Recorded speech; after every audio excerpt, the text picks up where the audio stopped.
Welcome to class. We're going to continue on in this lecture building up towards doing Pong. Scott's taught you a little bit about how to do keyboard input, talked about list, kind of gave you the basics of kind of doing motion in computer games. What I'm going to do in this lecture is I'm going to talk about math for most of the lecture, and I'm going to really just lead up to writing 2 lines of Python code. But my method here is to kind of teach you just enough math to get you where you'll understand what you need for Pong and then later for asteroids. I'm going to talk about how to compute the distance between 2 points. I'm going to go back and rehash some of the stuff that Scott discussed about vectors. And then I'm going to go and talk about how you would actually build your Pong game, where to detect collisions with the walls, and most importantly, understand how reflecting off a wall works. So let's go to class. Let's start by computing the distance between a pair of points on the canvas. You won't use this directly in Pong, but you'll certainly use it in asteroids when you have to, for example, compute the distance between a missile and a rock. It'll also help us get in kind of a vector mindset that we'll need to use for both Pong and asteroids. Okay, the starting point is going to be a pair of points on the canvas. So here in my little diagram, there's one point, there's a second point, P and Q. And in Python, we're going to store this as a list with 2 entries.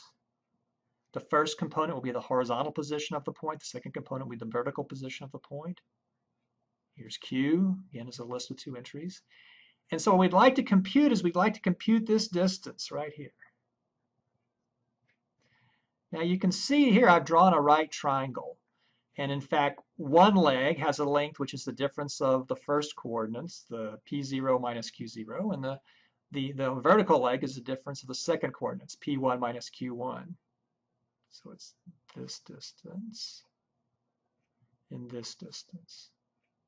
Now you can remember the Pythagorean theorem from high school, which relates the lengths of the sides of a right triangle. The Pythagorean theorem says that, go over here, the length of the hypotenuse squared is equal to the sum of the squares of the legs. So here's one leg's length, we squared it. Here's the other leg's length, we squared it. So we can compute the right-hand side of that formula very easily. That's easy to build in Python. Left-hand side is a little tricky, but we can just use a square root. We could just take the square root of both sides of this formula. So in math, we can take the square root of this, take the square root of that. The square root of the distance squared, well, that's just the distance. So this expression on the left-hand side now would actually give us the distance between the points P and Q, and it's this expression right down here. So that's how you can compute a formula for the distance between a pair of points. So now that we've talked about how to compute the distance between a pair of points, let's use this kind of same idea of the Pythagorean theorem. We're going to go back and talk about vectors again. Vectors are important. You're going to use them in Pong. You're going to use them in asteroids. Now, Scott's talked about them, but I'm going to give another kind of cut at them just to give you another perspective on kind of why we use vectors. So what is a vector? The way you think about a vector is it's the difference between a pair of points. So here I have a point P, here I have a point Q, and I could make a vector by taking their difference. And the way I kind of draw that is I would draw an arrow whose tail was at P and whose tail was at Q and whose head was at P. Kind of mathematically, I might kind of write some shorthand which said that V is equal to P minus Q. Now in Python, we can't do vector operations. We have to do each component separately. So we would say the horizontal displacement of the vector would be the difference of the horizontal positions of the 2 points. And the vertical displacement of the vector would be the difference of the vertical positions of the points. Now we could use that equation and then kind of rewrite it and actually build an equation that would allow us to move points in a consistent manner. So notice I could take this equation up here and I could rewrite it as P is equal to Q plus V. A point is equal to a point plus a vector. So in Python, I might write it something like this. Now, why would I want to have this? Because now I could go back and look at this update for a motion. So Scott derived an equation that talked about how to update the position of a ball on the canvas, this ball physics example. And the update equation was something like this. It said that the new position of a point was equal to the old position of a point plus some multiple of the velocity vector. So we did point equals point plus vector. Now there was a scalar constant in here, and that constant reflects the fact that we could take that velocity vector and we could scale it. We could make it longer or shorter. It would always point in the same direction, but for example, we could make it half as long by dividing a by half. And so that was our update equation for how to move a point. So in Python, you probably ended up looking at equations that did something like this. We updated each component independently. And we had this kind of constant A that could kind of control how fast our ball moved. So with that being said, let's go now look at how to do collisions and reflections. Okay, let's talk about how to actually do collisions now. So we'll start off and recall our equation of motion here. We had kind of a point, and we were updating it by taking its old position, adding in a multiple of the velocity vector, and getting a new position. So I'm going to just consider the case of moving a point around on the canvas and then a ball around on the canvas. When you do your actual Pong game, there's going to be gutters. So you're going to have to kind of modify these equations slightly, but I don't think it's going to be too hard. So let's consider over here on our canvas, let's say we have a point, and it's moving to the left. We want to know when it passes off the canvas. Well, what we could do is we could just look at the 0th component of that point, P0, and just check to see, well, if it's less than or equal to 0, we've moved off the canvas. So that test is really very simple. Now we check to see if the point moved off the right-hand side of the canvas. Well, we could go over here, and we're trucking along, and we would say, kind of, when did this point go off the canvas? Now, there's one kind of subtle thing on here. Remember that the indexing scheme for our canvas, if our canvas has a width, okay, the kind of the last pixel on there is not going to be at position width. It's going to be a position width minus 1. Remember how Python does indexing. Starts at 0, kind of doesn't include the upper bound. So this point is going to move off the canvas whenever its horizontal position is greater than or equal to width minus 1. Not too hard. Let's talk about using a ball now. So we're going to ball physics and in Pong, we're not going to be moving a point, we're going to be moving a ball. So say our ball has radius r. The question we need to ask is, when does the ball lie entirely on the canvas, and when is it touching the left-hand side of the canvas or even kind of partially off the canvas? Well, we notice here if the horizontal component of the center P, okay, if that's greater than r, then we're entirely on the canvas. If it's less than or equal to r, then I'm going to say, if we're not off the canvas, we're hitting the wall, so it's going to be time to bounce. So the condition that I want to use is something like P naught less than or equal to r.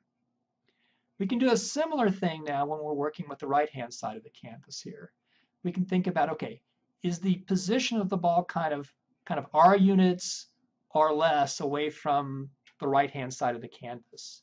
If it is, then we're going to have to go through and say it's hit the right-hand side of the canvas. So remember, the right-hand side is at width minus 1. So we subtract r from that. And so this is our condition that we come up with. So these are some conditions for figuring out whenever a ball is actually moving off the left or the right-hand side of the canvas. You're going to need to do a little work in Pong, but not too much. Okay, let's talk about now what would happen if we're trying to actually simulate the effect of the ball being reflected off the side of the canvas. All right, let's finish off the one-note part of our lecture. So we start off here. We again have, this is our equation of motion. It says the new position is equal to the old position plus a multiple of a velocity vector. So we know how to collide now. We figured out that was just a simple test. We want to know how to update the velocity vector whenever our ball bounces off, say, the left-hand side of the canvas. So we're going to need to modify the two components of the velocity vector. So here's kind of a little diagram to help understand what's going on. So here's the current center of our ball, and it has a current velocity. We'll call it the incoming velocity here. So it's this. And that vector has two components. It has a horizontal component here, and it has a vertical component here. So what I'd like to do is now compute kind of the correct velocity vector after its bounce. So the reason I wrote it in terms of the two components is that notice kind of the vertical component shouldn't change when we bounce off of a vertical wall. The ball will kind of keep moving vertically at the same speed. What about the horizontal component when we bounce off a vertical wall? Well, the horizontal component will just be negated. So you can see up here, all we really need to do is just kind of flip the horizontal component and keep the vertical component, and that forms the outgoing velocity vector. And well, that's really, really easy to code up in Python because we can just negate the zero component and leave the first component, the vertical component, alone. All right, let's go grab Scott's example from ball physics and just make it bounce off the left-hand side of the canvas. So let's finish off lecture and take Scott's example of ball physics and just add in a quick check to see if the ball hits the left-hand side of the canvas and then make it reflect off of the left-hand side of the canvas. So to do it, we're going to add it right here in the draw handler. We're going to add some code to collide and reflect off of left-hand side of canvas. So first we need to check to see if the balls actually hit the left-hand side of the canvas. So we talked about how to do that. I can say if the horizontal component of the ball's position, if that's less than or equal to the ball's radius, what do we need to do? Well, we need to go through and we need to flip the horizontal component of its velocity. So we need to say vel of 0 is equal to the negative of vel of 0. And that's it. All that work for 2 lines of code. Well, let's run it and see what happens. So here goes our ball. Oh, the tension is just, it's killing me here. And bang, bounced off the left-hand side of the canvas.